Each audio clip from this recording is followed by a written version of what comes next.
បាទសួស្តីបងប្អូនជាទីស្រឡាញ់ទាំងអស់គ្នាខ្ញុំបកករណាខ្ញុំបាទសូមគោរពថ្វាយបង្គំព្រះគុណម្ចាស់គ្រប់ព្រះអង្គតាមឋានានុក្រមនិងសូមគោរពលោកយាយលោកតាបងប្អូនពុទ្ធបរិស័ទទាំងអស់ទោះនៅទីជិតឆ្ងាយក្តីដោយសេចក្តីគោរពនិងការរាប់អានបាទថ្ងៃនេះដែរខ្ញុំសូមលើកយកនៅឆ្នាំទាំង12ដែលមានរាសីខ្ពស់មធ្យមនិងទាបដែលយើងហៅថារាសីខ្ពស់រាសីកណ្ដាលឬក៏រាសីស្រចុះបាទនៅក្នុងឆ្នាំទាំង12នេះទៅតាមលំដាប់លំដោយហើយប្រសិនណាបើជាបងប្អូនបានស្ដាប់នៅកម្មវិធីនេះហើយត្រូវនឹងឆ្នាំដែលបងប្អូនកើតហើយនឹងថ្ងៃនេះដែរក៏គួរគប្បីដើម្បីជៀសវាងឬក៏ធ្វើនៅមង្គលការងារផ្សេងៗទៅតាមអ្វីដែលខ្ញុំបានប្រាប់បាទព្រោះនេះជាក្បួនតម្រាពីបុរាណដែលបានចែងទុកមកសម្រាប់ឲ្យកូនចៅប្រកបនៅជ័យមង្គលលាភសិរីសួស្តីធ្វើការងារអ្វីៗបានប្រកបទៅតាមសេចក្តីប្រាថ្នាសូមអញ្ជើញស្ដាប់ដូចតទៅបាទសម្រាប់បងប្អូនដែលកើតនៅឆ្នាំជូតបាទរិស័យថ្ងៃស្អែកគឺមធ្យមបាទពណ៌សំណាងរបស់លេខសំណាងរបស់បងប្អូនគឺ485ហើយចំណែកពណ៌សំណាងគឺពណ៌ខៀវនិងពណ៌លឿងអញ្ចឹងបងប្អូនកុំភ្លេចខមមិនលេខ485ហើយនឹងស្អែកហ្នឹងគឺត្រូវស្លៀកសម្លៀកបំពាក់ពណ៌ខៀវឬក៏ពណ៌លឿងដើម្បីទទួលនៅជោគជតារិស័យឬក៏ហៅថាកាត់ឆុងបាទថ្ងៃហ្នឹងមិនឡើងមិនចុះទេគឺមធ្យមអញ្ចឹងយើងឡើងក៏មិនឡើងចុះក៏មិនចុះអញ្ចឹងការងារអ្វីៗគឺយើងប្រកបទៅដោយរលូនមិនមានអ្វីប៉ះពាល់ទេអញ្ចឹងសូមរងចាំស្ដាប់ដូចតទៅបាទឆ្នាំជូតសម្រាប់បងប្អូនដែលកើតឆ្នាំជូតធាតុទឹកពងទេវតាប្រុសថ្ងៃនេះរាសីមធ្យមសម្រាប់ការរស់នៅប្រចាំថ្ងៃដំណើរជីវិតរបស់លោកអ្នកនៅក្នុងថ្ងៃនេះគឺមានបញ្ហាមិនសូវជាល្អទេបាទមានបញ្ហាផ្ទាល់ខ្លួនខ្លះចូលមកយាយខ្លះក៏មានជំងឺដំកាត់ផ្សេងខ្លះទៀតក៏មានបញ្ហាផ្លូវចិត្តស្មុគស្មាញមិនសូវល្អទេអញ្ចឹងយើងធ្វើអ្វីមួយគួរតែប្រុងប្រយ័ត្នសម្រាប់ថ្ងៃនេះបាទចំពោះការងារប្រកបការងារឃើញថាពុំមានអ្វីប្រែប្រួលផ្លាស់ប្ដូរទេការងារដែលយើងធ្វើប្រចាំថ្ងៃដូចជាការទៅធ្វើការងារនៅការិយាល័យធ្វើការងារខាង office ការងារមន្ត្រីរាជការអ្វីនោះគឺមិនមានអ្វីប្រែប្រួលទេឃើញថាល្អប្រសើរប្រកបដីដូចតែរាល់ដងអញ្ចឹងចំណែកអ្នកធ្វើចំនួនជួញដូរអ្នកប្រកបរបររកស៊ីជួញដូរវិញនោះទោះបីជាការជួញទីឆ្ងាយចិត្តនឹងយ៉ាងណាក៏មានកម្រៃហូរចូលមកមួយគ្រាន់ដើម្បីបំពេញតម្រូវការបងប្អូនដែរតែបើចង់ធ្វើចំនួនធំនោះឃើញថាតែងជួបផលអាក្រក់ច្រើនជាងល្អបន្តិចចឹងសម្រាប់អ្នកដែលធ្វើចំនួនជួញដូរនៅក្នុងថ្ងៃនេះមិនសូវជាល្អប្រហែលទេសម្រាប់ដែលយើងចង់ដាក់ទុនធំអញ្ចឹងបើសិនណាជាយើងអាចធ្វើនៅមុខចំនួននឹងតូចតាចល្មមទេយើងទទួលយកសិនទៅចាំដល់ថ្ងៃស្អែកចំគិតទៀតបាទចំណែកបញ្ហាស្នេហាវិញកំឡោះក្រមុំឬពោះម៉ាយមីម៉ាយក្តីមានការចេះអត់ឱនឲ្យគ្នានិងប្រស័យតាក់ទងគ្នាល្អណាស់បាទមិនថាជាថ្ងៃណាទេសម្រាប់គូស្វាមីភរិយាកំមុំកន្លោះពោះម៉ាមីម៉ាយក្តីបើសិនណាជាមិនមានការអត់ឱនឲ្យគ្នាទេគឺយើងមិនអាចរស់នៅចុះសម្រុងជាមួយគ្នាបានទេបាទនេះសម្រាប់អ្នកដែលកើតឆ្នាំជូតបាទជាចុងក្រោយខ្ញុំបាទសូមសុទ្ធពរជ័យសិរីសួស្តីជ័យមង្គល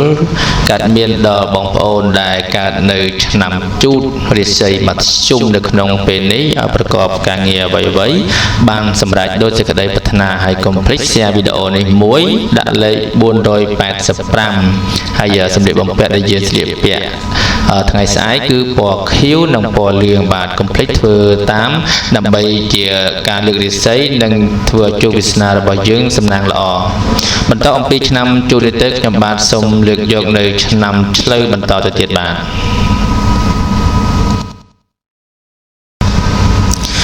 ទឥឡូវឈានចូលមកដល់ឆ្នាំឆ្លូវសម្រាប់បងប្អូនប្រុសស្រីដែលកើតឆ្នាំឆ្លូវរាសីថ្ងៃស្អែកនេះគឺខ្ពស់ត្រដែតតែម្ដងបាទអត់ចុះហើយមិនមែនមធ្យមទេគឺខ្ពស់អញ្ចឹងគឺមានលាភសំណាងច្រើនតែតើជាមួយនៅថ្ងៃស្អែកហ្នឹងបងប្អូនគឺ ត្រូវតែទទួលបាននៅជោគជ័យគ្រប់ភារកិច្ចទាំងអស់ហើយលេខដែលនាំសំណាងបន្ថែមទៅលើសំណាងរបស់យើងមួយទៀតនោះគឺ6 3ដើមបាទ666ហើយពណ៌សំណាងដែលជាគ្រឿងបំពន់ឲ្យយើងមើលទៅឃើញឆ្លុះបញ្ចាំងធ្វើឲ្យអ្នកផ្សេងមើលមកយើងមានអំណាចកាន់តែខ្លាំងទៅនោះគឺពណ៌ខៀវបាទអញ្ចឹងយើងមានបាទថារិស័យយើងខ្ពស់ទៅហើយតែអ្វីដែលយើងគួរធ្វើបន្ថែមទៀតនោះគឺយើងត្រូវខមមិនលេខ6 3ដើមហើយនឹងស្លៀកសម្លៀកបំពាក់ពណ៌ខៀវនៅថ្ងៃស្អែកដើម្បីជាជោគជតារិស័យនឹងកាន់តែមានអំណាចមេរិទ្ធីអ្នកផងមើលមកគឺមានការស្ញប់ស្ញែងនិងខ្លាចអំណាចរបស់យើងតែម្ដងបាទអញ្ចឹងសូមតាមដានស្ដាប់ដូចតទៅឆ្នាំឆ្លូវសម្រាប់បងប្អូនដែលកើតឆ្នាំឆ្លូវធាតុដីពងមនុស្សប្រុសរិស័យថ្ងៃនេះខ្ពស់ត្រដែតលោកអ្នកនឹងមានលៀបដោយការប្រើសម្ដីវោហារស័ព្ទទោះបីជាបាននិយាយស្ដីអ្វីក៏ដោយក៏មានការគ្រប់គ្រងពីអ្នកដទៃដែរបាទថ្ងៃនេះដែរអញ្ចឹងយើងអាចទៅចែកចែកស្ដីដណ្ដឹងកូនគេឬក៏យើងទៅដាក់ពាក្យធ្វើការឬក៏យើងចង់ទៅទិញរបស់ណាមួយពីអ្នកដទៃគឺយើងអាចទៅបានបាទក្នុងថ្ងៃនេះគឺថារិស័យយើងខ្ពស់ល្អណាស់អញ្ចឹងទោះបីជាយើងនិយាយយ៉ាងណាក៏គេយល់ព្រមនិងគ្រប់គ្រងយើងនៅក្នុងពេលដែលយើងនិយាយនឹងដែរបាទហើយចំណាយការងារវិញបើយើងមានបេសកកម្មត្រូវទៅបំពេញការងារនោះទោះបីជាការធ្វើដំណើរនឹងចិត្តឆ្ងាយក្តីតែងតែមានសុវត្ថិភាពនិងល្អប្រសើរតែយើងយ៉ាងណាក៏គួរតែប្រយ័ត្នដែរទោះបីតាមផ្លូវទឹកផ្លូវគោកនឹងយ៉ាងណាក៏គួរមានការប្រុងប្រយ័ត្នមែនទែនបាទទោះបីសំណាងមានក៏ដោយតែបើយើងធ្វើប្រហែសគឺវាមិនល្អសម្រាប់ការធ្វើដំណើររបស់យើងទេចំណែកមុខរបររកស៊ីជួញដូរវិញបាទជាអ្នកប្រកបមុខរបររកស៊ីមានការរីកលូតលាស់ទៅមុខជាលំដាប់បាទអញ្ចឹងយើងរកស៊ីថ្ងៃហ្នឹងកាក់កបហើយកុំតាមគេហៅតាណាតណៃអីយើងខំប្រឹងរកស៊ីតិចទៅព្រោះថ្ងៃល្អរបស់យើងបើសិនណាថ្ងៃណាមិនសូវល្អចាំយើងអាចចេញដំណើរទៅរកផ្សេងទៅចំណែកបញ្ហាស្នេហាគូស្នេហ៍ជួបតែការរីករាយរកគ្នាទៅវិញទៅមកបាទឆ្នាំឆ្លូវថ្ងៃនេះគឺមានលៀបមានជ័យសិរីសួស្តីព្រមទាំងអាពាហ៍ពិពាហ៍ស្នេហាគូស្វាមីភរិយាមានសុភមង្គលបាទថ្ងៃនេះគឺថាយើងអាចធ្វើសពសារពើទាំងអស់គឺទទួលបានជោគជ័យសម្រាប់អ្នកដែលកើតឆ្នាំឆ្លូវបាទជាចុងក្រោយនេះក៏សូមសិទ្ធិពរជ័យសិរីសួស្តីជ័យយាមង្គលដល់បងប្អូនប្រុសស្រីដែលកើតនៅឆ្នាំឆ្លូវរិស័យខ្ពស់នៅក្នុងវេលាឱកាសពេលនេះកុំភ្លេច share វីដេអូរបស់ខ្ញុំបាទហើយដាក់លេខ6 3ដើមហើយនឹងត្រូវស្លៀកសម្លៀកបំពាក់ពណ៌ខៀវនៅថ្ងៃស្អែកដើម្បីបង្ហាញឬក៏បញ្ចេញឫទ្ធិអំណាចរបស់ខ្លួនបន្ថែមពីសំណាងរបស់យើងមួយជាន់ទៀតបាទអញ្ចឹងសូមកុំភ្លេចធ្វើតាមអ្វីដែលខ្ញុំបានប្រាប់ហើយនឹងទទួលបានជោគជ័យគ្រប់ភារកិច្ចទាំងអស់បន្ទាប់អំពីឆ្នាំឆ្លូវនេះទៅគឺយើងចូលទៅដល់ឆ្នាំខាលបន្តទៀតបាទបាទឆ្នាំខាលរិស័យនៅថ្ងៃស្អែកនេះគឺមិនល្អទេបាទស្រុតចុះយ៉ាងខ្លាំងតែម្ដងតែកុំបារម្ភអីជាមួយនឹងការរិស័យស្រុតចុះនេះគឺយើងមានលេខសំណាងនិងពណ៌សំណាងដើម្បីជាការលើកស្ទួយឬក៏យឹតយងនៅរិស័យរបស់យើងឲ្យឡើងមកធម្មតាវិញបាទអញ្ចឹងសម្រាប់អ្នកដែលកើតឆ្នាំខាលរិស័យនៅថ្ងៃស្អែកនេះស្រុតចុះសូមខមមិនលេខ795បាទ795ជាមួយនឹងការស្លៀកសម្លៀកបំពាក់ពណ៌សដើម្បីកាត់ឆុងលើករិស័យឲ្យគ្រោះត្រឡប់មកជាលៀបវិញបាទអញ្ចឹងមុននឹងលោកអ្នកទៅទីឋាននានាឬក៏ទៅនិយាយសេចក្ដីដែលខានមិនបាននៅថ្ងៃស្អែកនេះសូមកុំភ្លេចខមមិនលេខ795ជាមួយនឹងការស្លៀកសម្លៀកបំពាក់ពណ៌សហើយចាំចេញដំណើរទៅទីឋាននានាដែលលោកអ្នកចង់ទៅដើម្បីបង្វែរគ្រោះមកជាលៀបវិញបាទអញ្ចឹងសូមរងចាំស្ដាប់ដូចតទៅឆ្នាំខាលសម្រាប់បងប្អូនដែលកើតឆ្នាំខាលពងធាតុឈើពងយក្សស្រីរិស័យថ្ងៃនេះស្រុតចុះយ៉ាងខ្លាំងករណីប្រចាំថ្ងៃទាំងបរិបទទាំងស្ត្រីអ្នកកុំធ្វើអ្វីក៏ដោយកាន់តែឃើញបាទយើងត្រូវមើលតាមស្ថានភាពពីព្រោះថារឿងហេតុកើតឡើងដោយចៃដន្យចំពោះអ្នកដទៃជាងសមួយដងចឹងចំពោះអ្នកដែលនៅជិតខាងឬក៏ទៅខាងក្រៅមុននឹងយើងនិយាយស្ដីឬធ្វើការអ្វីមួយទៅលើគេយើងគួរតែប្រយ័ត្នប្រយែងឲ្យមែនតើចំពោះកិច្ចការងារការប្រកបការងារគឺមានការខ្សត់មនុស្សខ្លាំងណាស់បាទសម្បូរតែមនុស្សដែលខ្សត់មនុស្សល្អតែសម្បូរតែមនុស្សអាក្រក់ដែលតាមចាប់កំហុសរបស់យើង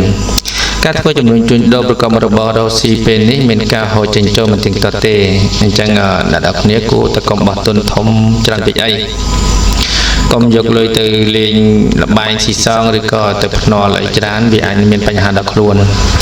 បញ្ហាស្នេហាប្រុសស្រីថ្ងៃនេះមិនសូវជាតោះខុសដូចសមមួយដងចឹងបាទมันមានបញ្ហាអីទេគឺមានភាពផ្អែមល្ហែមសិតមុតធម្មតាទេចឹងបែរថាឆ្នាំខានៅក្នុងថ្ងៃនេះសុទ្ធចុះតែការងារមានភាពរកម្មរកោឬក៏ល្អល្អួលបន្តិចតែស្នេហាប្រព្រឹត្តទៅយ៉ាងរលូនមិនមានអីតោះខុសទេបាទជាចុងក្រោយនេះក៏សូមជូនពរនៅអ្នកដែលកើតឆ្នាំខាទាំងអស់ឲ្យជួបតែនឹងសេចក្តីសុខសេចក្តីចម្រើនគ្រោះប្រែមកជាលាភទទួលបាននូវលាភសំណាងនិងសេចក្តីបងប្រាថ្នាអ្វីៗបានសម្រេចដោយសេចក្តីប្រាថ្នាសូមកុំភ្លេច share វីដេអូនេះមួយដាក់លេខ795ហើយស្លៀកសម្លៀកបំពាក់ពណ៌សមុននឹងចេញដំណើរទៅទីឋាននានាបាទបញ្ចប់ដោយឆ្នាំខានេះយើងនិយាយអំពីឆ្នាំថោះវិញបាទអញ្ចឹងបន្តពីឆ្នាំខាទៅសូមបងប្អូនរងចាំស្ដាប់នៅឆ្នាំថោះជាបន្តទៅទៀតបាទសម្រាប់បងប្អូនដែលកើតនៅឆ្នាំថោះរាសីនៅថ្ងៃស្អែកនេះគឺមិនឡើងហើយក៏មិនចុះដែរគឺមធ្យមបាទរាសីមធ្យមចឹងបន្ថែមអំពីរាសីមធ្យមរបស់បងប្អូនទៀតគឺមានលេខសំណាងរបស់បងប្អូនគឺ399បាទហើយពណ៌សំណាងដែលធ្វើឲ្យយើងមានតិចជាអំណាចរដ្ឋីខ្លាំងក្លានោះគឺពណ៌លឿងបាទអញ្ចឹងសូមបងប្អូនដែលកើតនៅឆ្នាំថោះនៅថ្ងៃស្អែកនេះសូមខមមិនលេខ399ហើយសម្លៀកបំពាក់ដែលយើងស្លៀកពាក់នៅថ្ងៃស្អែកគឺពណ៌លឿងដើម្បីជាពណ៌ហុងស៊ុយកែប្រែពីមធ្យមទៅជាល្អខ្លាំងបាទដើម្បីជួយលើករាសីរបស់យើងនៅពេលដែលយើងធ្វើដំណើរទៅចរចាកិច្ចការអ្វីមួយដើម្បីជាទំនិញទិញលក់ឬក៏ទៅលក់ដីឡូឬក៏ទៅចរចាកុងត្រាអ្វីមួយគឺយើងត្រូវប្រើពណ៌លឿងបាទដើម្បីទៅនិយាយជាមួយគេបង្កើនរាសីរបស់យើងឲ្យបានរឹតតែល្អថែមទៀតចឹងសូមបងប្អូនរងចាំស្ដាប់ដូចតទៅបាទឆ្នាំថោះសម្រាប់បងប្អូនដែលកើតឆ្នាំថោះនៅក្នុងថ្ងៃនេះឆ្នាំថោះធាតុឈើពងមនុស្សស្រីរាសីថ្ងៃនេះគឺល្អមធ្យមបាទចំណែកការរស់នៅសប្តាហ៍ថ្ងៃនៅចំពោះថ្ងៃនេះដែរលោកអ្នកតើតែចង់ចាំថាមានមកហើយត្រូវតែមានត្រឡប់ទៅវិញហើយក៏ត្រឡប់មកវិញទៀតដោយនេះឃើញថាអ្វីៗមិនទៀងទាត់ហេតុនេះបើមានបញ្ហារឿងរ៉ាវត្រូវតស៊ូអត់ធ្មត់ទើបជាការល្អបំផុតចឹងមិនថាមានរឿងរ៉ាវអ្វីក៏ដោយល្អអាក្រក់យ៉ាងណាគួរតែចេះអត់ធ្មត់នឹងការងារឬក៏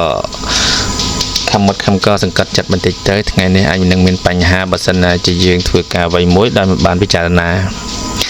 ការងារប្រចាំថ្ងៃនៅថ្ងៃនេះការប្រកបការងារចូលប្រយ័ត្នប៉ះទង្គិចសម្ដីជាមួយនឹងក្រុមមនុស្សដែលនៅក្បែរខ្លួនចឹងមុនយើងនិយាយស្ដីឬក៏ធ្វើអ្វីមួយគួរតែប្រយ័ត្នប្រយែងមែនទែនចំពោះអ្នកក្បែរខ្លួនគេអាចនឹង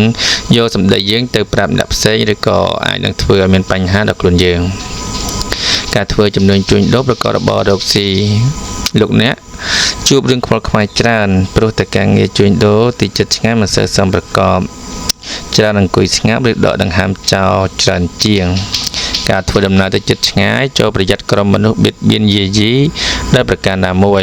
ចំណែកបញ្ហាស្នេហាប្រុសស្រីមានការប្រែប្រួលផ្លាស់ប្ដូរព្រោះជួនផ្អែមល្ហែមជួនពាក់មុខយៈដាក់គ្នាបាទស្គាល់ថាបងប្អូនយើងយល់ពីដំណើរជីវិតរបស់យើងនៅក្នុងថ្ងៃនេះអញ្ចឹងគួរតែប្រយ័ត្នប្រយែងមែនតើចំពោះអ្នកដែលកើតឆ្នាំថោះជាចុងក្រោយនេះខ្ញុំបាទសូមសិទ្ធិពរជ័យសិរីសួស្តីជ័យមង្គលដល់បងប្អូនប្រុសស្រីដែលកើតនៅឆ្នាំថោះរាសីមធ្យមនេះសូម share នៅវីដេអូនេះមួយដាក់លេខ399បាទដើម្បីជាលេខហុងស៊ុយយឹតយោងនៅរាសីរបស់យើងឲ្យកាន់តែល្អប្រសើរជាងអ្វីដែលយើងបានជួបបានអញ្ចឹងមធ្យមអាចនឹងទៅជាល្អបាទហើយម្យ៉ាងទៀតកុំភ្លេចស្លៀកពាក់នៅព្រឹកថ្ងៃស្អែកនេះគឺពណ៌លឿងដើម្បីទៅសម្រេចកិច្ចការចរចានិយាយស្ដី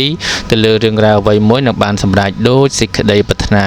ហើយបន្ទាប់អំពីឆ្នាំថោះនេះទៅយើងបន្តទៅឆ្នាំរោងបន្ថែមទៀតបាទសូមអរគុណច្រើន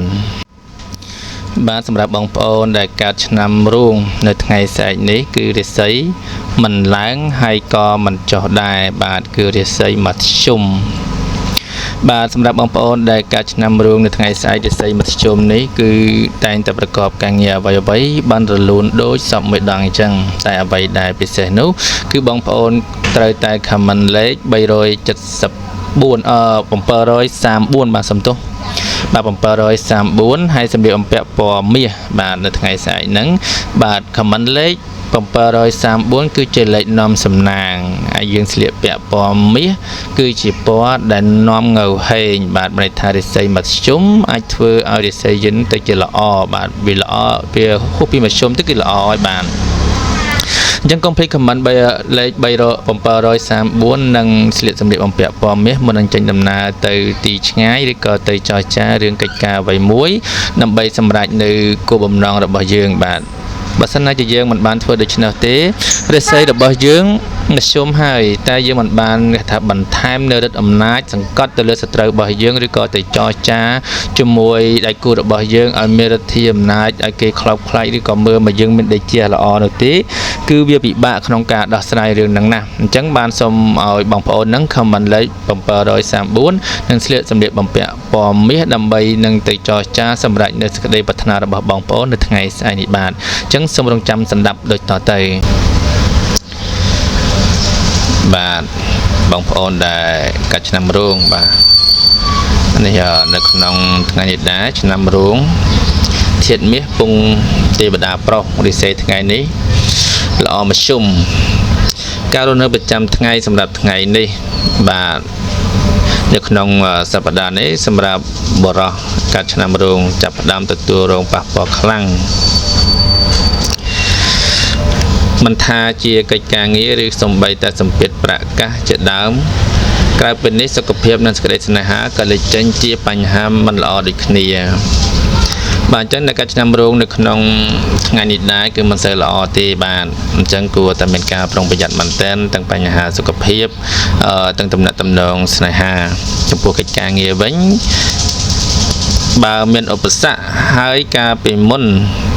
មកទទួលផលលំបាកក្នុងការដោះស្រាយពេលនេះបើព្យាយាមពុះពៀក៏តែងហុចផ្លែផ្កាដូចជាទីពេញចិត្តបាទនៅពេលដែលយើងមានបញ្ហាពីមុនមកយើងទើបនឹងមកដោះស្រាយគួរដោះស្រាយនៅថ្ងៃនេះក៏បានដែរបាទវាអាចនឹងផ្ដល់ផ្លែផ្កាឬក៏ជាដំណោះស្រាយមួយល្អសម្រាប់យើងនៅក្នុងថ្ងៃនេះអញ្ចឹងសង្ឃឹមថាអាចនឹងដោះស្រាយបាននៅក្នុងថ្ងៃនេះការធ្វើចំនួនជួញដូរអ្នកប្រកបរបររកស៊ីជួញដូរមានការរីកលូតលាស់គួរសមម្ល៉េះហើយជាឱកាសល្អក្នុងការពង្រីកមុខរបរថ្មីឬបណ្ដាក់ទុនបន្ថែមព្រោះផ្លែផ្កាដែលទទួលបានតែងហុចមកវិញដូចសំប្រកបអញ្ចឹងនៅក្នុងការធ្វើចំនួនជួញដូរលោកអ្នកដាក់ទុនតិចច្រើនក៏ដោយគួរសម្លឹងមើលទៅលើមនុស្សឬក៏ទៅលើថវិការបស់យើងបើសិនណាជាការដែលយើងធ្វើរាល់ថ្ងៃហ្នឹងវាកើនបាទវាកើនចំណូលអញ្ចឹងយើងគួរតែដាក់ទៅតែក្នុងការដាក់យើងត្រូវប្រយ័ត្នប្រយែងមើលមនុស្សផងអ្នកខ្លះល្អតែមុនដំបូងទៀតក្រោយមកក៏មានបញ្ហាមួយយើងអញ្ចឹងណាបាទចំណែកបញ្ហាសេចក្តីស្នេហាប្រុសស្រីកំពុងសុខដុមរមនានិងមានភាពផ្អែមល្ហែមគួរសមមិនជាបញ្ហាអ្វីទេនៅក្នុងថ្ងៃនេះបាទទោះបីនិយាយស្ដីខុសឆ្គងបន្តិចបន្តួចក៏មិនសូវជាបញ្ហាដែរសម្រាប់អ្នកដែលកើតឆ្នាំរោងក្នុងថ្ងៃនេះបាទជាចុងក្រោយនេះក៏សូមជូនពរប្រសិទ្ធពរជ័យសិរីសួស្តីជ័យយាមមង្គលដល់បងប្អូនដែលកើតនៅឆ្នាំរោងនៅថ្ងៃស្អែកនេះសូមប្រកបការងារអ្វីៗបានសម្រេចដោយសេចក្តីប្រាថ្នាកុំភ្លេច share វីដេអូនេះមួយដាក់លេខ734ហើយមុននឹងចេញដំណើរទៅជួបនរណាម្នាក់ឬក៏ប្រកបកិច្ចការងារអ្វីមួយសូមកុំភ្លេចស្លៀកសម្លៀកបំពាក់ពណ៌មាសដើម្បីជាការលើកហុងស៊ុយឬក៏លើករាសីរបស់យើងឲ្យកាន់តែល្អប្រសើរមានរិទ្ធីទៅជះឈ្នះអស់មេសត្រូវទាំងឡាយទាំងពួងបាទអញ្ចឹងសូមធ្វើតាមខ្ញុំអ្វីដែលខ្ញុំប្រាប់មកទៅនឹងប្រកបទៅដោយសេចក្តីជោគជ័យនិងសមតាមបំណងប្រាថ្នាដូចតទៅបាទសម្រាប់បងប្អូនដែលកើតនៅឆ្នាំម្សាញ់បាទនៅថ្ងៃស្អែកនេះគឺរាសីឡើងខ្ពស់ត្រដែតតែម្ដងបាទបូករួមជាមួយនឹងរាសីខ្ពស់នេះដែរក៏យើងមានលេខសំណាងដែលជាលេខតេជះមានฤទ្ធិអំណាចឲ្យម្នាក់ផងខ្លោបខ្លាចបារមីចេស្តារបស់យើងបាទគឺលេខ429 ចឹងសូមបងប្អូនដែលកើតឆ្នាំម្សាញ់សូមខមមិនលេខ429ហើយនឹងពណ៌តេជះឈ្នះអស់មាសត្រូវទាំងឡាយទាំងពួងគឺមានពណ៌មាសនិងពណ៌ខៀវបាទអញ្ចឹងមុននឹងចេញដំណើរទៅទីឋាននានាប្រកបការងារអ្វីសូមស្លៀកសម្លៀកបំពាក់ពណ៌មាសនិងពណ៌ខៀវដែលជាពណ៌បន្ថែមនៅរាសីមានតេជះឈ្នះអស់មាសត្រូវទាំងពួងអ្នកផងមើលមកគេគ្រប់កោតខ្លាចយើងនិយាយស្ដីទៅកណ្ដាណាម្នាក់គឺគេញញើតនឹងធ្វើតាមអ្វីដែលយើងបានប្រាប់អញ្ចឹងសូមរងចាំស្ដាប់ដូចតទៅបានឆ្នាំម្សាញ់សម្រាប់លោកអ្នកដែលកាត់ឆ្នាំម្សាញ់ធាតុភ្លើងពងមនុស្សប្រុសថ្ងៃនេះដួងចិត្តរាសីរបស់លោកអ្នកខ្ពស់ត្រដែតតែម្ដងការរស់នៅប្រចាំថ្ងៃនេះផ្ដល់ផលល្អសម្រាប់លោកអ្នកទំនាក់ទំនងចរចាឬទាមទារអ្វីមួយក្រៅពីនេះផ្ដល់ផលល្អក្នុងការទំនាក់ទំនងការងារនិងរួមទាំងការគ្រប់គ្រងរឿងប្រាក់កាសផងគឺអាចចាប់ផ្ដើមអនុវត្តបានហើយចាប់ពីពេលនេះទៅចឹងលោកអ្នកដែលកើតឆ្នាំម្សាញ់ថ្ងៃនេះយើងអាចធ្វើអ្វីក៏បានដែរបាទក្នុងការរស់នៅប្រចាំថ្ងៃហ្នឹងចំណែកការងារថ្ងៃនេះវិញការបំពេញការងារទោះតិចច្រើនក៏តែងតែមានភាពរលូនល្អគួរជាទីគាប់ចិត្ត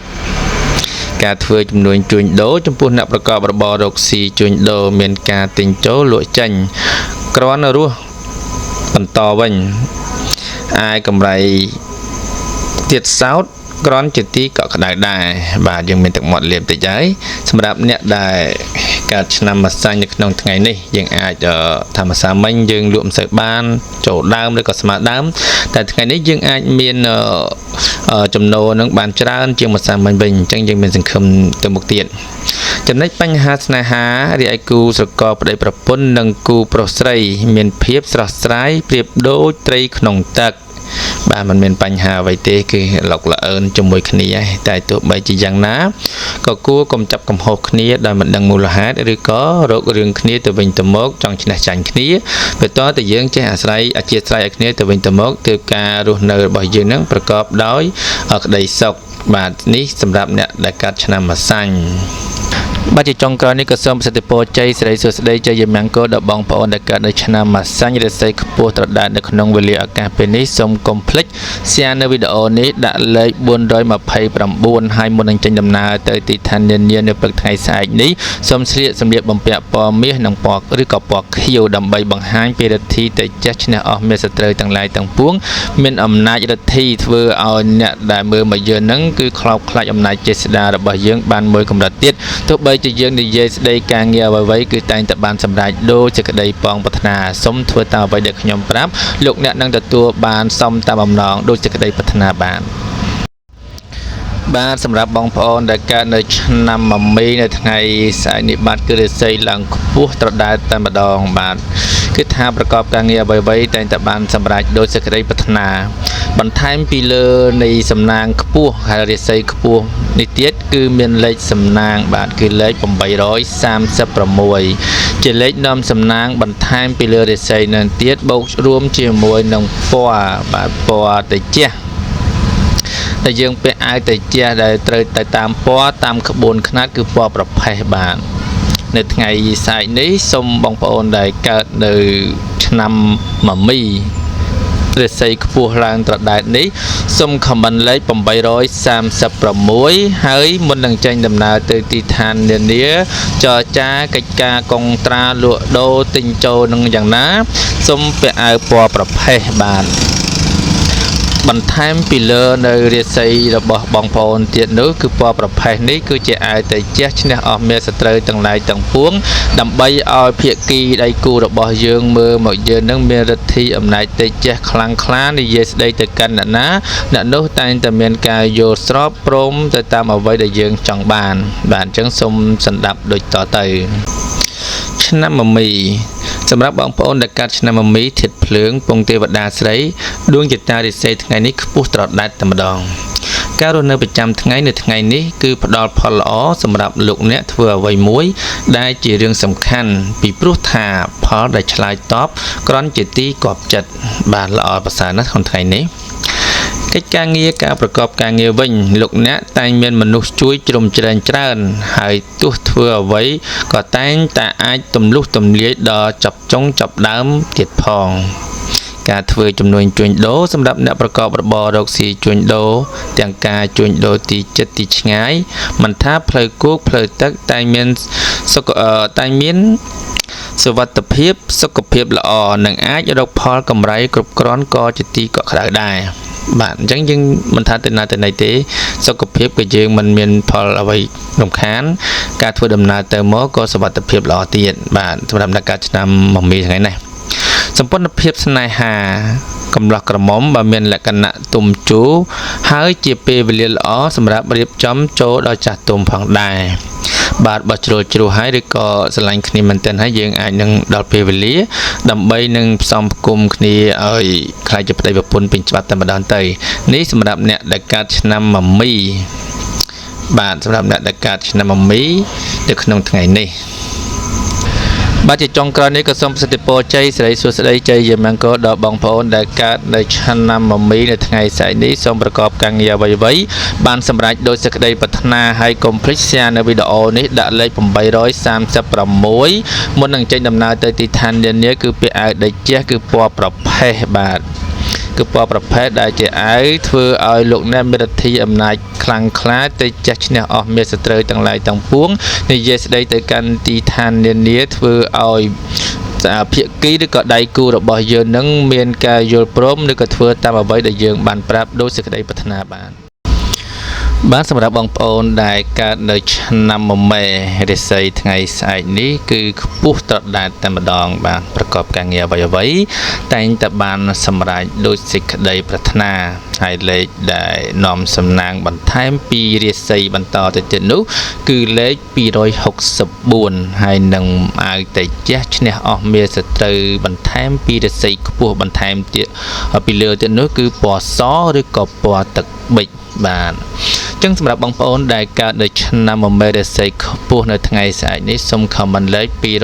264ដែលជាលេខបន្ថែមនៅលើរាសីនឹងធ្វើឲ្យលោកអ្នកមានសំណាងកាន់តែល្អបូករួមជាមួយនឹងការចេញដំណើរទៅទីជិតទីឆ្ងាយចរចាកុងត្រាឬក៏ទិញចូលលក់ចេញនឹងយ៉ាងណាសូមពាក់អាវពណ៌សឬក៏ពណ៌ទឹកប៊ិចដែលជាអាវតេជះឈ្នះអស់នៅមាសត្រូវទាំងឡាយទាំងពួងបន្ថែមទៀតធ្វើឲ្យដៃគូឬក៏ភាគីម្ខាងទៀតមានការមើលមកយើងនឹងគឺមានឫទ្ធិអំណាចភ្លឺចិញ្ចែកចិញ្ចាំងធ្វើឲ្យគេនឹង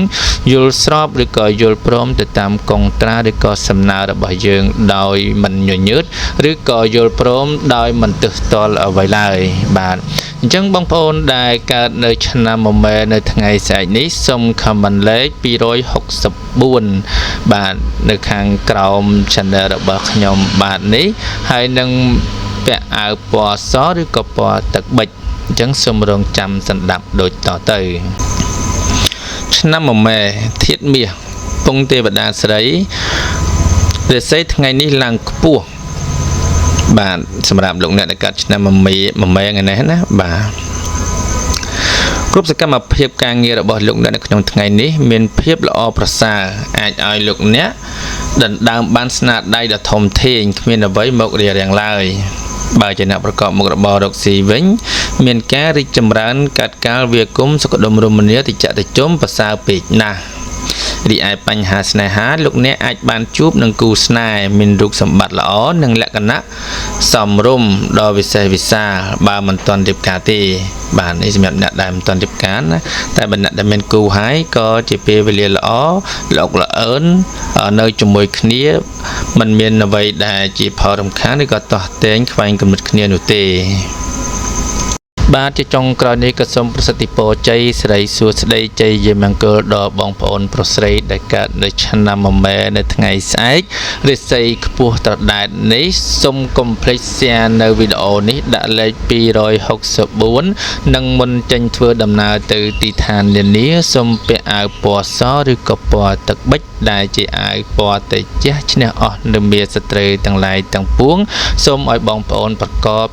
ទៅដោយសេចក្តីសុខសេចក្តីចម្រើនប្រាថ្នាអ្វីៗបានសម្រេចដោយសេចក្តីប្រាថ្នាបាទសម្រាប់បងប្អូនដែលកើតឆ្នាំវកនៅថ្ងៃស្អែកនេះរាសីមិនល្អទេបាទគឺស្រុតចុះតែម្ដង បាទតែកុំបារម្ភអីជាមួយនឹងរាសីស្រុតចុះនេះយើងមានវិធីកែច្នៃដើម្បីជាការលើករាសីធ្វើឲ្យគ្រោះខ្លាយជាលាបវិញជាមួយនឹងលេខនាំសំណាង978អញ្ចឹងបងប្អូនដែលកើតឆ្នាំវកនៅថ្ងៃស្អែកនេះសូមកុំភ្លេច comment លេខ978ហើយ share វីដេអូនេះចេញមួយដាក់លេខ978បាទលុះដល់ព្រឹកថ្ងៃស្អែកឡើងបងប្អូនកុំភ្លេចមុននឹងចេញដំណើរទៅទីឋាននានាទៅនិយាយកងត្រាចរចាទិញចូលលក់ចេញនឹងយ៉ាងណាឬក៏ទៅលក់ដូរអចលនទ្រព្យក្តីឬក៏និយាយស្ដីសេចក្ការប្រឡងថ្នាក់មន្ត្រីកហបតីនឹងយ៉ាងណាសូមកុំភ្លេចពាក់អាវពណ៌ត្របែកព្រៃបាទពាក់អាវពណ៌ត្របែកព្រៃគឺក៏ហៅថាអាវតេជះឈ្នះអស់មាសត្រូវទាំងឡាយទាំងពួងកែមកពីគ្រោះទៅជាលាបវិញធ្វើឲ្យបងប្អូនមានឫទ្ធិអំណាចខ្លាំងក្រៃអ្នកផងដតីមើលមកមានពន្លឺតេជះមានភាពអស្ចារ្យធ្វើឲ្យគេទន់ចិត្តអាណិតស្រឡាញ់បងប្អូនអញ្ចឹងសូមកុំភ្លេចធ្វើតាមអ្វីដែលខ្ញុំប្រាប់ហើយសូមសន្តាប់ដូចតទៅឆ្នាំវកបាទបងប្អូនប្រុសស្រីដែលកើតឆ្នាំវកធាតុដែកពង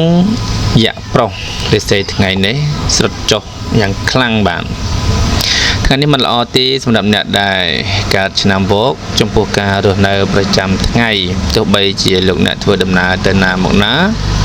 ក៏ត្រូវយកចិត្តទុកដាក់នៅលើបញ្ហាសុវត្ថិភាពផ្ទាល់ខ្លួន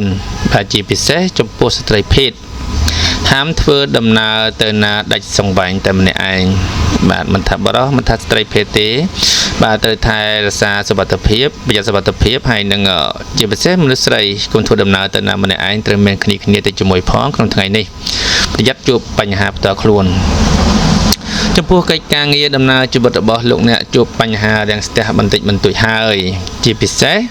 ធ្វើច្រើនទទួលបានផលតិចក្នុងការងារថ្ងៃហ្នឹងណាខំប្រឹងណាស់តែបានផលមកវិញតិចកម្រៃក៏បានតិចមកវិញដែរបាទអញ្ចឹងមិនសូវជាល្អប្រហែលទេការធ្វើចំនួនជួញដូរចំណែកអ្នកប្រកបរបររកស៊ីជួញដូរវិញលៀបហែងទោះតូចធំមានការបោហួសចនិចបាទឬក៏ត្រូវគេឆក់យកទៅបាត់ចឹងមានភាពតានតឹងមែនទែនក្នុងការលក់ដូរថ្ងៃនេះឬក៏ធ្វើចំនួនជួញប្រែអញ្ចឹងបើសិនជាអាចយើងកុំបោះទុនធំឬក៏ដាក់ទុនជាមួយនរណាអីសោះបញ្ហាសេចក្តីស្នេហាកំឡោះក្រមុំបើជួបគ្នាថ្មីថ្មោងតែងតែមានការជឿនលឿនទៅមុខឆាប់រហ័សហើយបើថយក្រោយវិញក៏លឿនដែរបាទអញ្ចឹងថាស្រឡាញ់លឿនថយក៏លឿនអញ្ចឹងអានខាស្នេហាផ្លេចបន្ទូលមកផ្លែតហ្នឹងអញ្ចឹងយើងបើដឹងហើយគួរតែប្រយ័ត្នប្រយែងឲ្យមែនទែនសម្រាប់អ្នកដែលកើតឆ្នាំវកនៅក្នុងថ្ងៃនេះគឺរាសីមិនល្អទេបាទបាទជាចុងក្រោយនេះក៏សូមប្រសិទ្ធពរជ័យសិរីសួស្តីជ័យជាមង្គលដល់បងប្អូនប្រុសស្រីដែលកើតនៅឆ្នាំវកដែលរាសីមិនល្អនៅថ្ងៃស្អែកនេះត្រឡប់ពីគ្រោះបែរមកជាលៀបសូមឲ្យបងប្អូនប្រាថ្នាអ្វីៗបានសម្រេចដូចសេចក្តីប្រាថ្នាហើយម្យ៉ាងទៀតកុំភ្លេច share នៅវីដេអូនេះដាក់លេខ978លុះព្រឹកឡើងចេញដំណើរទៅនិយាយស្ដីចរចាកងត្រាទិញចូលលក់ចេញនឹងយ៉ាងណាសូមកុំភ្លេចពាក់អាវពណ៌ត្របែកព្រៃដែលជាតែចាស់ឈ្នះអស់មាសស្ត្រីទាំងឡាយទាំងពួងនិយាយស្ដីទៅកាន់អ្នកដទៃធ្វើឲ្យគេទន់ចិត្តអាណិតស្រឡាញ់យល់ព្រមទៅតាមអ្វីដែលយើងចង់បានដោយសេចក្តីប្រាថ្នា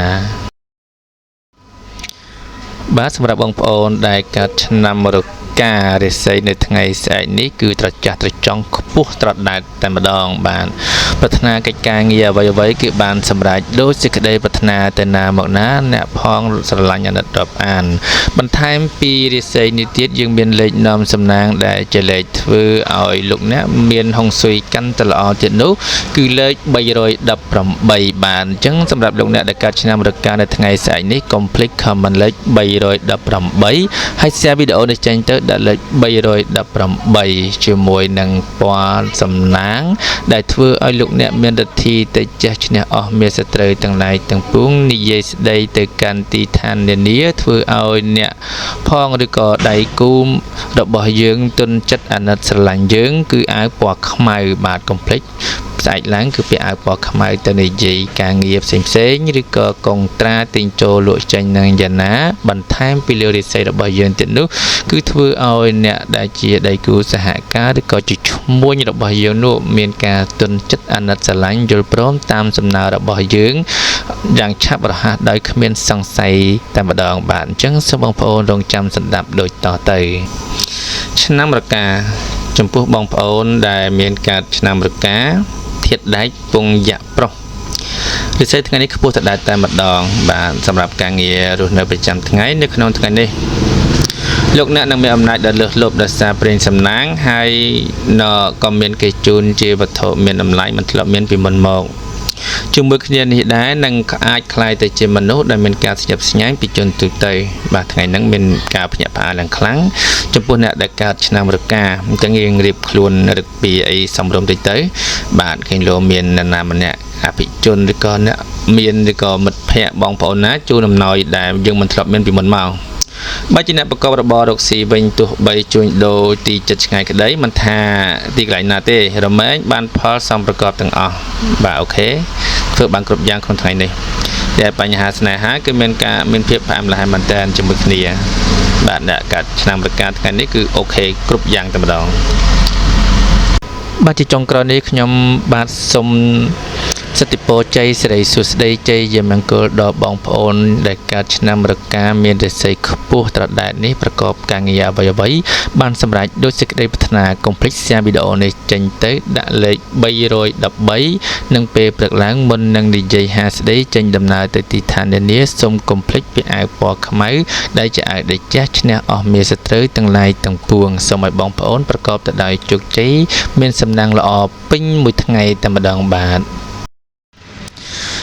សម្រាប់បងប្អូនដែលកើតនៅឆ្នាំចនៅថ្ងៃស្អែកនេះគឺរាសីខ្ពស់ត្រដែតតែម្ដងបាទប្រកបការងារអ្វីតែងតែបានសម្រេចដោយសេចក្តីប្រាថ្នាបន្ថែមពីលើរាសីខ្ពស់នេះទៀតគឺយើងមានលេខនាំសំណាងដល់បងប្អូនកុំភ្លេច comment លេខ338ហើយ share វីដេអូនេះចេញទៅដាក់លេខ338ជាមួយនឹងពណ៌នាំសំណាងជាពណ៌អាវតេជះឈ្នះអស់មារសត្រូវទាំងឡាយទាំងពួងដែលបងប្អូនមុននឹងចេញដំណើរទៅទីឋាននានានិយាយស្ដីធ្វើការងារមន្ត្រីរាជការទិញចូលលក់ចេញកុងត្រាកាឡាបញ្ជីប្រឡងចូលយ៉ាងណាសូមកុំភ្លេចពាក់អាវពណ៌មាសឬក៏ពណ៌ស្វាយនៅថ្ងៃស្អែកនេះបាទអញ្ចឹងសូមបងប្អូនធ្វើតាមអ្វីដែលខ្ញុំបានប្រាប់ហើយសូមរងចាំទស្សនាជាបន្តទៅឆ្នាំចសម្រាប់បងប្អូនដែលកើតឆ្នាំចធាតុដីពងយៈស្រីថ្ងៃនេះរាសីខ្ពស់ត្រដែតតែម្ដងការរស់នៅថ្ងៃនេះបើលោកអ្នកចង់ចរចាអ្វីមួយតែងតែអាចទម្លុះទម្លាយនិងសម្រេចដោយក្តីបំណងបងប្រាថ្នាបានជានិច្ចចំណែកការងារដែលសារដួងជាតារាសីរបស់លោកអ្នកខ្ពស់ម្ល៉េះហើយផ្ដល់ផលល្អសម្រាប់លោកអ្នកសម្រុកការងារបានហើយពីព្រោះថាផលល្អតែងតែឆ្លើយតបមកវិញយ៉ាងកក់ក្ដៅចំណែកការធ្វើចំនួនជួញដូរបើអ្នកប្រកបរបររកស៊ីជួញដូរនៅថ្ងៃនេះមិនថាការជួញទីចិត្តទីឆ្ងាយសេចក្តីសុខដុមរមនាអាចប្រមូលភោគផលចូលផ្ទះវិញគួរជាទីគប់បំណងបញ្ហាស្នេហាកំឡោះក្រមុំមិនត្រូវឆ្លក់វង្វេងទៅលើរឿងកាមគុណប្រជ្រុលខ្លួនពេកទេអាចនាំទុកដល់ខ្លួននៅថ្ងៃមុខបានបាទយើងកុំឲ្យលងខ្លួនទៅជ្រុលពេកយើងល្មមទៅបានហើយចំពោះស្នេហាបើថាស្រឡាញ់គ្នាខ្លាំងយកឲ្យម៉ែឪចូលស្ដីដណ្ដឹងតែម្ដងទៅបាទនេះសម្រាប់អ្នកកើតឆ្នាំចជាចុងក្រោយខ្ញុំបាទសូមសតិពរជ័យសិរីសួស្តីជ័យយាមង្គលដល់បងប្អូនដែលកើតនៅឆ្នាំចរិស័យខ្ពស់នៅថ្ងៃស្អែកនេះសូមកុំភ្លេច share វីដេអូនេះចេញទៅដាក់លេខ338ហើយមុននឹងចេញដំណើរទៅទីឋាននានានៅថ្ងៃស្អែកនេះសូមកុំភ្លេចពាក់អាវពណ៌មាសឬពណ៌ស្វាយដែលជាអាវតេជះឈ្នះអស់មារសត្រូវទាំងឡាយទាំងពួងធ្វើឲ្យលោកអ្នកនិយាយស្ដីទៅកាន់ទីឋាននានាធ្វើឲ្យគេចូលចិត្តអាណិតស្រឡាញ់ហើយយល់ព្រមតាមអ្វីដែលយើងបាននិយាយឬក៏បានសន្លំពរដោយសេចក្តីប្រាថ្នាបាទសូមឲ្យបងប្អូនប្រាថ្នាអ្វីបានសម្រេចដោយសេចក្តីប្រាថ្នាមានលៀបមានយុះសិរីសួស្តីជ័យមង្គលពេញមួយថ្ងៃតែម្ដងបាទសម្រាប់បងប្អូនដែលកើតនៅឆ្នាំកុលរាសីនៅថ្ងៃស្អែកនេះមិនចុះមិនឡើងទេគឺរាសីមធ្យមបាទរាសីមធ្យមមិនចុះមិនឡើងទេ តែយើងមានលេខសំណាងដែលជាលេខនាំហុងស៊ុយធ្វើឲ្យបងប្អូនពីមធ្យមទៅជាល្អវិញបាទជាមួយនឹងពណ៌សំណាងឬក៏ពណ៌តេជះឈ្នះអស់មេស្ត្រីទាំងឡាយទាំងពួងបាទសម្រាប់បងប្អូនដែលកើតនៅឆ្នាំកុលធាតុពងមនុស្សស្រីនៅក្នុងថ្ងៃស្អែកនេះសូមខមមិនលេខ665ដែលជាលេខនាំសំណាងបាទហើយ share វីដេអូនេះចេញទៅដាក់លេខ665ជាមួយនឹងព្រឹកឡើងបាទថ្ងៃស្អែកឡើងលោកអ្នកមុននឹងរៀបចេញចរយាត្រាទៅណាមកណាកុំភ្លេចពាក់អាវពណ៌ទឹកប្រាក់បាទកុំភ្លេចពាក់អាវពណ៌ទឹកប្រាក់មុននឹងចរចេញយាត្រានិយាយស្ដីទៅកាន់មនុស្សជុំវិញខ្លួនជាមួយនឹងការលក់ដូរទិញចូលលក់ចេញឬក៏ប្រឡងមន្ត្រីរាជការឬក៏កងត្រាអ្វីមួយចំពោះអ្នកដែលនៅជុំវិញខ្លួនបាទអញ្ចឹងសូមរងចាំស្ដាប់ដូចតទៅឆ្នាំកុលសម្រាប់លោកអ្នកដែលកើតឆ្នាំកុលធាតុទឹកពងមនុស្សស្រីរាសីថ្ងៃនេះល្អមធ្យមការរស់នៅប្រចាំថ្ងៃនៅក្នុងថ្ងៃនេះដែរបើធ្វើអ្វីក៏ដោយចូលប្រយ័ត្នប្រយែងប្រយ័ត្នចាញ់បោកគេហើយត្រូវប្រយ័ត្នចំពោះមនុស្សដែលមកពីចម្ងាយបាទអ្នកដែលបោកយើងមិនប្រកាសថាអ្នកនៅចិត្តយើងទេអ្នកឆ្ងាយក៏អាចបោកយើងបានដែរអញ្ចឹងអ្នកចិត្តក៏បោកអ្នកឆ្ងាយក៏បោកយើងចង់និយាយពីមាត់ថាមិត្តស្រួលទប់ទល់សត្រូវស្រួលទប់ទល់តែមិត្តផងសត្រូវផងគឺពិបាកទប់ទល់ណាស់អញ្ចឹងយើងគួរតែប្រយ័ត្នមែនទែននៅក្នុងថ្ងៃហ្នឹងបាទពិសេសខាចាញ់បោកគេ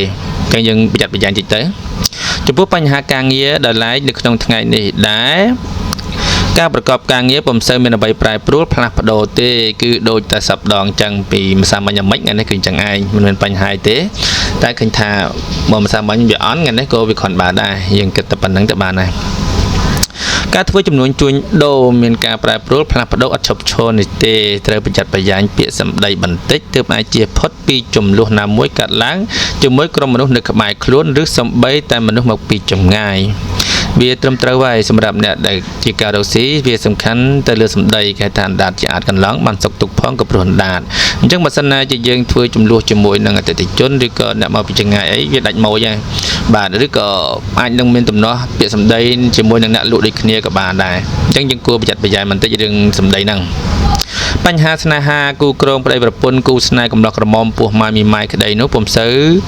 យករឿងចាស់មកកុំសូវយករឿងចាស់មកនិយាយច្រើនពេកវាកើតចំនួនវិវាទរស់នៅមិនល្អទេបាទវាមិនសុខសាន្តណាគេថាគោដីកុំដាស់រឿងចាស់កុំរំលឹកអញ្ចឹងរឿងណាដែលវាអត់ប្រយោជន៍កន្លងផុតទៅហើយគួរកុំរំលឹកវិញបាទយើងព្យាយាមរំលឹកនៅអតីតកាលដែលល្អអតីតកាលដែលមិនល្អយើងបោះបង់ចោលទៅបើមិនអញ្ចឹងទេលោកអ្នកនឹងផ្ដល់នៅផលវិបាកឬក៏ឆ្លោះទាស់ទែងគ្នាមើលមុខគ្នាមិនត្រង់ដោយសារតែយករឿងអត់ប្រយោជន៍ហ្នឹងយកមកនិយាយដដែលធ្វើឲ្យមានបញ្ហាទាំងអស់គ្នាអញ្ចឹងបាទអញ្ចឹងគួរតែប្រយ័ត្នប្រយែងពាក្យសម្ដីកាយវិការឬក៏រឿងចាស់អីហ្នឹងកុំយកមករំលឹកឲ្យសោះនេះសម្រាប់អ្នកដែលកើតឆ្នាំកុល